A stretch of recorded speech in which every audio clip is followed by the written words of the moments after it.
Hello friends, आपका स्वागत है आपके अपने YouTube चैनल ग्राफिक्स गुरुजी में। और आज की इस वीडियो से मैं शुरुआत कर रहा हूँ एक नई सीरीज की, जो है वेब डिजाइनिंग के बारे में।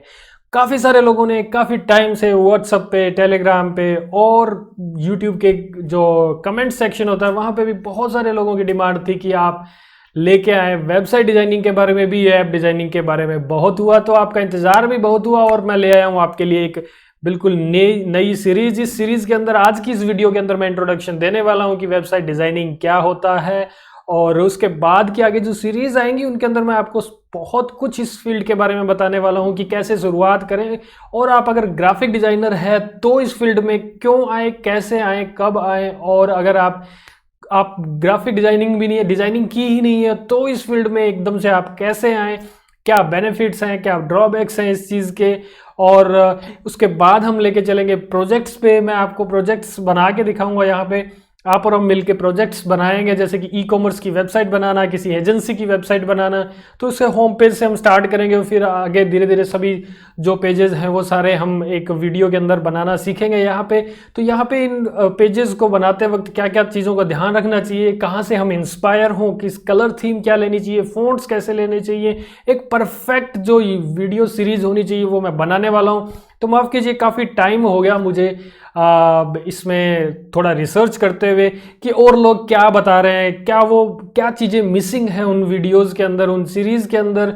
तो उन सब के ऊपर रिसर्च करने के बाद मैं जो टॉपिक्स लेके आया हूँ, जो यहाँ पे आप लोगों के सामने मैं क्लियर करूँगा बातें, वो सारी चीज़ें आपको देखनी बहुत ज़रूरी है। तो चलिए हम स्टार्ट कर देते हैं आज की इस वीडियो के साथ, जो है कि वेबसाइट डिज़ाइनिंग क्या है। तो graphics Guruji, learn create and earn.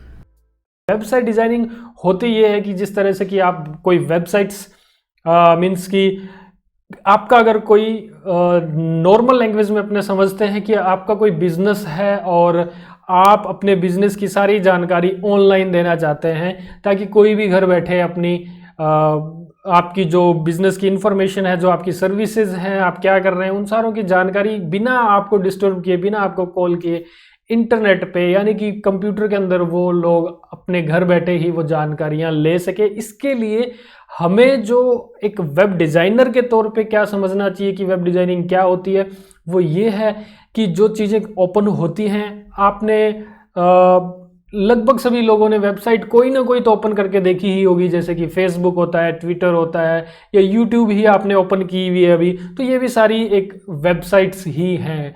तो इसी तरह से आपके किसी क्लाइंट की कोई सर्विस है, उसको आप एक तरह से अच्छे से वे में समझाएं, डिज़ाइन करें उन चीज़ों को, उनकी इमेजेस लगाएंगे, कहाँ पे उनका वीडियोस लगाने हैं, कहाँ उनकी सर्विसेज के बारे में बताना है, वो सारी चीज़ें जो हैं उनको आप एक तरह से एक पेज पे डिज़ाइन करते हैं। और उसको फिर बाद में कोडिंग होती है उसकी HTML CSS में, अगर स्टैटिक वेबसाइट बना रहे हैं। अदरवाइज प्रोग्रामिंग डेवलपमेंट बहुत कुछ आगे, PHP, वर्डप्रेस, बहुत कुछ चीज़ें हैं, ASP.NET है, उसके अंदर वेबसाइट्स बनाई जाती हैं, फिर वो इंटरनेट पे डाली जाती हैं। तो ये सारी चीज़ें अगर मैं डिटेल में अभी बताने लगता हूँ तो वीडियो भी काफ़ी लंबी होगी और आप लोगों को समझ में भी नहीं आएगा, जो लोग नए हैं इस फील्ड में।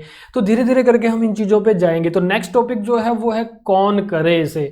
तो दोस्तों, वो लोग ही इसे करें जो डिजिटल वर्ल्ड में इंटरेस्ट रखते हैं, जो इंटरनेट में इंटरेस्ट रखते हैं, और जो सिटिंग कर सकते हैं ख़ास तौर पे काफ़ी टाइम तक, जिनको आंखों में बहुत ज़्यादा कोई प्रॉब्लम नहीं है, जिनको ज़्यादा से ज़्यादा टाइम तक बैठे अगर PC के आगे, तो उनको अगर कोई प्रॉब्लम नहीं हो रही है तो भी वो लोग कर सकते हैं। इसमें थोड़ा डिज़ाइनिंग करना होता है। तो मैं नहीं कहूँगा कि आपको कोई स्केच बनाना आना चाहिए, पेंटिंग आनी चाहिए, या ऐसा कुछ नहीं है इस चीज़ के अंदर। आपको थोड़ा सा एडवर्टीजमेंट जो वर्ड है, मीडिया है, उसके बारे में थोड़ा सा इंटरेस्ट अगर है, उसमें रुचि है अगर आपकी, तो आप इस फील्ड में बेशक आ सकते हैं। मोस्ट वेलकम, मैं आपकी पूरी तरह से हेल्प करने वाला हूँ। उसके बाद है कि इसका स्कोप क्या है। स्कोप दोस्तों बहुत है, हर कोई अपनी वेबसाइट बनवाना चाहता है। जो छोटे छोटे लोग हैं, छोटी छोटी शॉप्स करे बैठे हैं, वो भी आज के टाइम में वेबसाइट्स बनवा रहे हैं। स्कूल्स, कॉलेजेस हैं, उनमें तो कंपलसरी भी हो गया। जैसे CBSE का हाल ही में मैंने केस देखा था कि CBSE अगर आपका स्कूल है तो आपकी वेबसाइट ज़रूर होनी चाहिए, उस पर इंफॉर्मेशन होनी चाहिए। तो हर कोई वेबसाइट्स बनवा रहा है। आप घर बैठे भी एज ए फ्रीलांसर भी लोगों के लिए काम कर सकते हैं और अपनी इनकम ले सकते हैं, जो कि वेबसाइट डिज़ाइनिंग करके है।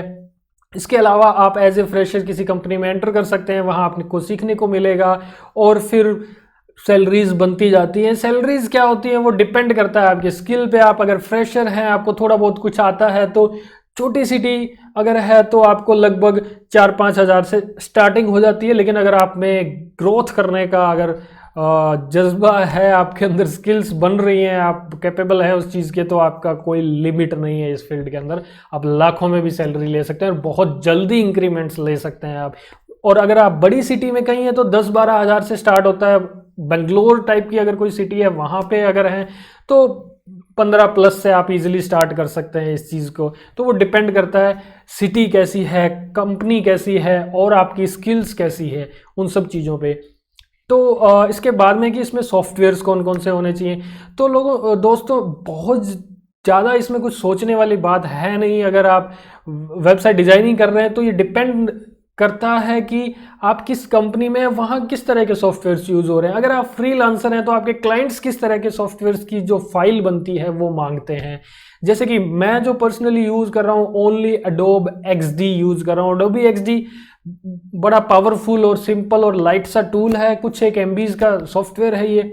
पहले काफ़ी लोग, अभी भी बहुत सारे लोग हैं जो एडोब फोटोशॉप यूज़ कर रहे हैं। तो फोटोशॉप के अंदर थोड़ा सा प्रॉब्लमेटिक होता है। वो फोटोशॉप प्योरली UI डिज़ाइनिंग यानी वेबसाइट डिज़ाइनिंग के लिए प्योरली नहीं बना है। अभी जो XD आया है उसके बाद से तो मैं कहूँगा कि बिल्कुल नहीं। और अगर आप काफ़ी बड़ी वेबसाइट्स बना रहे हैं, UI बना रहे हैं, कुछ पोर्टल्स डिज़ाइन कर रहे हैं, तो एक तरह से मैं कहूँगा कि आज के इस कंपटीशन वाले टाइम में आप फोटोशॉप को यूज़ करते हुए वो सारी चीज़ें क्लाइंट को नहीं दे पाएंगे। जैसे कि एनिमेशन, प्रोटोटाइपिंग, वो सारी चीज़ें फोटोशॉप में नहीं होती है, फिर आपको अलग अलग सॉफ्टवेयर्स करने पड़ेंगे। लेकिन एडोब XD में वो सारी चीज़ें होती हैं। तो एडोब XD का एक जो बेसिक चीज़ है कि वो एडोब XD क्या है, उसमें किस तरह से टूल्स काम करते हैं, क्या चीज़ें, वो सारी के लिए मैं अलग से एक एडोब XD की पूरी सीरीज बना चुका हूँ। वो एंड होने को है लगभग, उसमें आई थिंक 25-30 वीडियोस हैं जो हो चुकी हैं या होने वाली हैं अभी कंप्लीट। कुछ और वीडियोस भी आ रही हैं।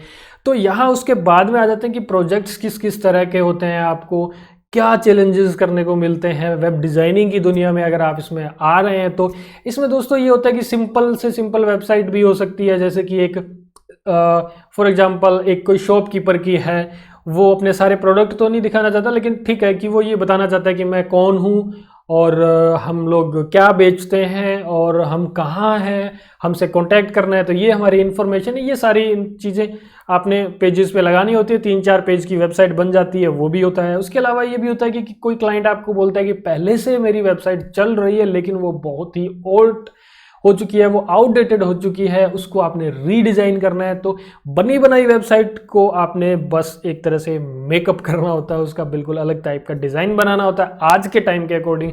इस तरह के भी प्रोजेक्ट्स आते हैं। फिर है कि कुछ टेम्पलेट्स बने बनाए नेट पे मिलते हैं, क्लाइंट भी दे देते हैं कि इस टेम्पलेट को यूज़ करते हुए मुझे मेरी इन्फॉर्मेशन इस जो टेम्पलेट के अंदर सेट करके और मेरी ब्रांडिंग में यानी कि उसके कलर्स, फॉन्ट्स को चेंज करते हुए आपने एक डिज़ाइन बना देना है। तो इस तरह का भी होता है।